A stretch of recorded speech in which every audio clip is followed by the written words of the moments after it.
Despite not having a varsity football game played here in Lockwood, they've been a great host to high school football in Montana. Lifts aren't running anymore, so we gotta hike up. Saturday night, we had a wild one at Metro Park in Billings as the Lodgegrass and Fairfield boys, defending Class B co-state champions. At one point, Capster made 85 straight extra points, good for 16th all time in the country. I don't even have to look, I already know it's good. With divisionals getting started this week, Laurel's looking to slam their way to a state championship. Today, I'm up on the mountain with a former skiing world champion and her master class students. You have a unique perspective that maybe you could share that feeling with me. The two met for the first time that year, and Ludwig's Locomotives would win 21-14. However, it wouldn't be a sign of things to come. The Laurel Locomotives lady soccer team are busy warming up, but maybe with a little more intensity than usual. They can compete with anybody, and I'm really excited for this matchup because you have two teams that mirror each other in a lot of ways. Spencer Martin here from Davis Stadium. Bleachers very empty, but of course it is July, it's the summertime. They're supposed to be empty, but fans like yourself wondering, can I catch a game this fall? Soccer, football, cross country, whatever it is of your choice. Over at Billings Skyview, the girls basketball team for the last couple years has been known as two things, young and talented. And I'm not talking about the athletes, I'm talking about the bands. Walk with me this way now, and a big project for the Locos, the new weight training facility opened earlier this year. But now with social distancing guidelines put in place, those tryouts are now being done virtually. In Billings, Spencer Martin, SWX Montana. Oh man. Keeping Junior Bergen and that Bronx offense in check is no simple task. The Sentinel Spartans pulling off the victory. They're bringing home a state championship to Missoula. We made our way up trying to trade out the sunglasses for the goggles and go enjoy some fresh snow. My legs shake as I start to go downhill after enduring the trip up, but we're rewarded with the feeling every ski and snowboarder loves. Fresh powder swallowing our feet. If you've been here, you know the feeling. Oh man, it's just floating, it's freeing. Like you don't actually have to sit and think once you actually have it down. As we make our way down the slopes, I realize this is the only run I'm gonna get in today. I'm a little out of breath, maybe a little disappointed that this is my only chance, but hey, at least this time, I earned my run. I'm Matt Delzato, and unicycling is my backyard sport. All right, you heard the man. Matt has been practicing on his unicycle during these times, and he's getting pretty good.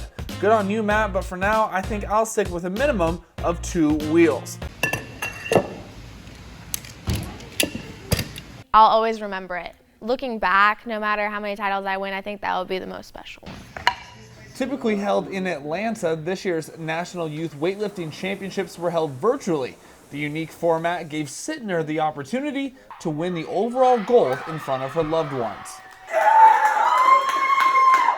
That energy would have never been there, even if there were spectators at the US. So I feel like that helped her so much. And if they weren't there, I don't think I would have won if they weren't there. Sittner first got in the gym at just 7 years old, and she's been competing ever since. Fitness in general is just such a great way to see who you are and become a person that you want to be. By her side, chasing Brooklyn's dreams is her father, Corey, juggling dad duties at home while also playing the role of coach in the gym where the pair truly lives. It's really cool to be able to do what I love with my family. My dad's always supported me, he's always been there. It's really cool to have the coach and athlete relationship and the father-daughter relationship at home. We get to do this together, like even almost more so I'm more fortunate than her, right? Because I get to do it with her and I get to watch her and do everything. She holds multiple Montana records, has been on American Ninja Warrior, and her goals for the future are big, with dreams of competing in the CrossFit Games and Olympics.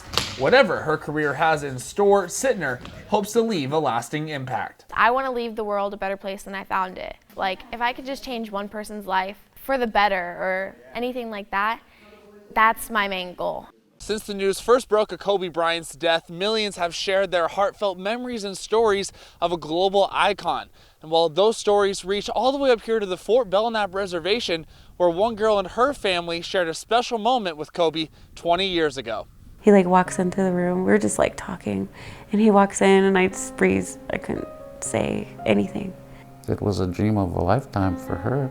Meeting your idol, it's something every kid dreams of. For me, I always wanted to meet Brett Favre, and I would think all the time about what I would say to him if we ended up in the same room together. Would I freeze? That feeling of awe causing your mind to go blank is what Lindsay experienced when she found herself in a room with basketball superstar Kobe Bryant. I didn't know what to say. I was starstruck. He's like, "Are you okay?" And I was like, "No." I was so nervous. The Make-A-Wish Foundation believes a wish experience can be a game changer for a child with a critical illness. In 20 years, Kobe granted more than 200 wishes with the charity. One of those, Lindsay Donnie Messerly, a 13-year-old girl from Hayes, Montana. I didn't know it was as bad as it was because I was so young. I didn't understand all of it. In 1999, Lindsay was the youngest and one of just 4 in the state of Montana to be diagnosed with myasthenia gravis. MG is an autoimmune muscular disease causing severe weakness in skeletal muscles. I was worried about my daughter because this disease here would make her crippled and wheelchair ridden. I mean, it could still happen too. I wasn't even able to hold a smile or anything. I had no muscles. Lindsay's parents and her doctors connected her with Make-A-Wish, and when asked who she'd want to meet, there was only one choice: Kobe. Because no matter what, he always persevered. No matter what the situation was, he overcame it. And that's what I wanted, or that's kind of how I needed to be with my muscle disease and everything. Kind of almost like inspiration. In 2001, the letter came telling Lindsay she and her family would be flown to Los Angeles. On April 12th, they went to a game at Staples Center against the Minnesota Timberwolves, and Kobe would dazzle on the court, 30 points, 9 assists, powering the Lakers to a 119-102 win. Then it was the moment she'd been waiting for. He he came in and we visited for 4 hours. It was after midnight when we all left the Staples Center. Yeah, it was something. 4 hours with one of the most famous athletes in the world, a gift to the Donies that would never be forgotten. And in return, they shared with him a piece of their culture. My thing was where he got the star quilt. It was draped around Kobe's shoulders, and as the story of the quilt was explained to him, Lindsay says Kobe was moved to tears. The thing I remember the most, is him, how emotional he got to receive such a gift. And he really thought it was awesome that we have the same school colors as the Lakers here in Hayes Lodgepole. In this photo is Kobe on the phone, spending 5 minutes to talk with her brother, who wasn't able to make the trip down to LA. We told him the reason is he couldn't come because he had college finals.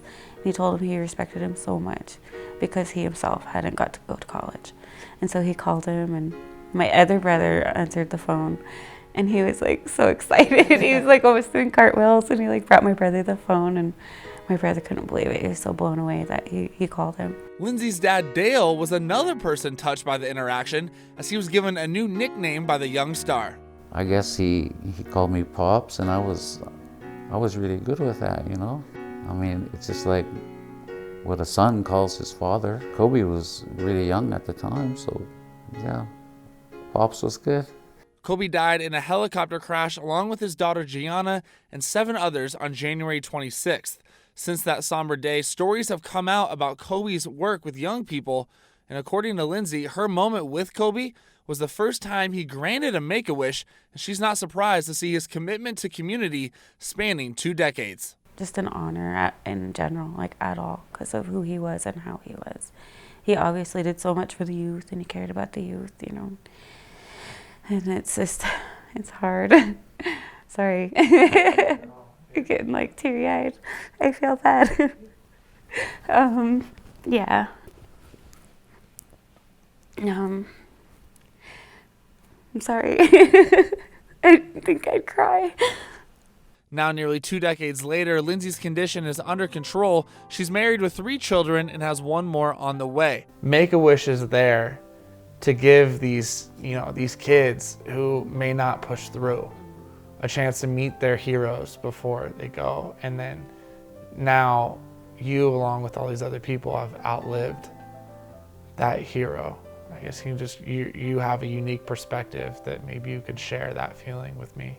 I don't know. I just never thought we'd lose him this soon, or we kind of thought like he'd be old, or we'd all be old, or and then it would happen then. I just never thought anything this tragic would happen. That was her hero, Yeah, I really felt bad because what Kobe did for us. Known on the court for that Mamba mentality, off the court, Kobe was a man who loved his family and loved being a mentor.